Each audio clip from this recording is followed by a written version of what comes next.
Two-Face.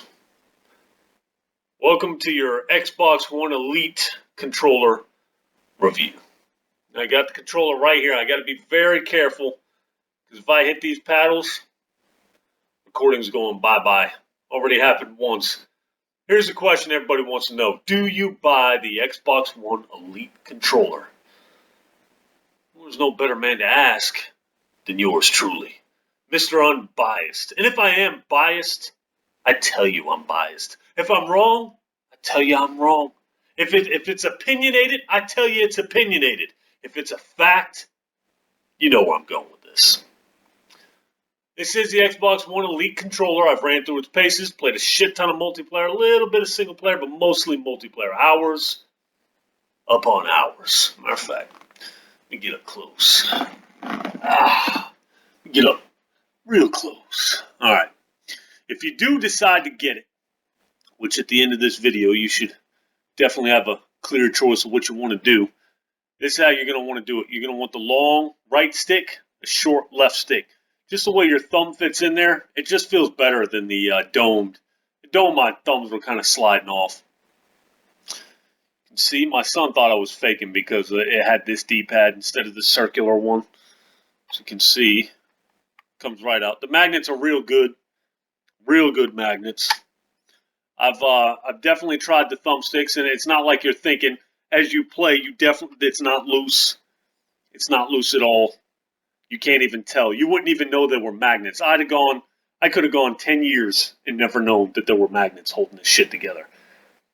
I don't use the other paddle because the way I hold it, the paddle, the bottom one, will be right in my way. This is where I like to grasp. I'm trying so hard. They're so sensitive, and you touch from there. But the bottom ones will be right my way, so those are just completely and totally useless in my opinion. Okay, that would be an opinion, ladies and gentlemen. Appearance. The sucker looks beast. Weight. Honestly, I don't think it's a little bit heavier, but not by much. I was expecting a lot from hearing the way people were talking about it. You know what I mean? But weight-wise, it's a little bit heavier than your standard Xbox controller. I don't know what happened, but that shit's aggravating. That's like the second time. Instead of just scrapping the whole video, I just decided to add another clip. So whatever. Paddles. Okay, let's talk about the controller. Let's talk about, is it worth the $150 price tag? Okay, now I want you to listen to me very closely. If the dead zones, okay, yes, I'm going there. I feel like I'm the guy that brought this shit up in the first place. If the dead zones in the Xbox One controller bother you like they bother me, this controller is worth $200. This controller has put a whole new meaning on the Xbox One for me, strictly because of the dead zones. You understand? Strictly because of the dead zones. That's it. To me, it is worth the money. Now, let me put myself in the shoes of somebody that doesn't have a problem with the dead zones. Honestly, for $150, way too much. I'd hate to say that, you know what I mean, because I love this controller.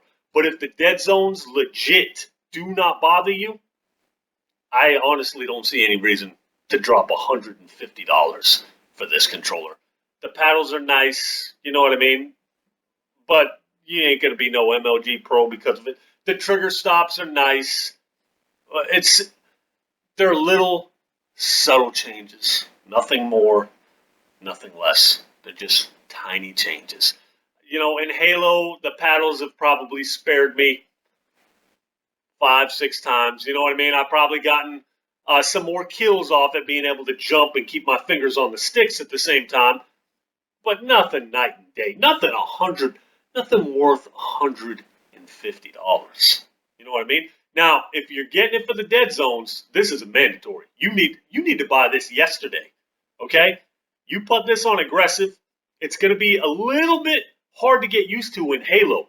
But when you go to Call of Duty, it is like butter.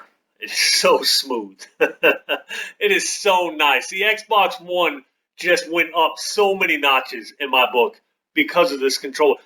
The dead zones, I've used this example before. When you're running, if you're running with a rock in your shoe, are you able to still run? Yes. Is it severely uncomfortable? Yes.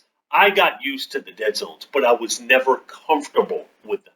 Does that make sense? It was never comfortable. I was always like, gosh, damn. That's the whole reason I preferred the DualShock 4 over the Xbox One controller. Not anymore. The Xbox controller is back in my book. You're going to put this on aggressive if you're doing it for the dead zones. Takes a little bit of getting used to for Halo, but you will get used to it. Battlefield didn't seem to have dead zones, but even going to Battlefield 4, this sucker it's even smoother than before. The sticks are so damn smooth. Holy crap, I can't put enough emphasis on that. But for you guys out there, again, if you're not worried about the dead zones, do not worry about this controller. The grip feels nice. It's just not $150 nice. There you have it. That's about as honest as I can be. I love the controller. I absolutely love the controller. I like that it's wired. I can't stand all this wireless crap. I really can't. I hate having to charge my DualShock 4. I hate having to switch the batteries out of my stupid Xbox controller. This is the way it's meant to be. I game this distance away from my TV. I don't need a wireless controller. Just give me wired, and I never have to worry about no dumbass charging or no swapping of the batteries ever.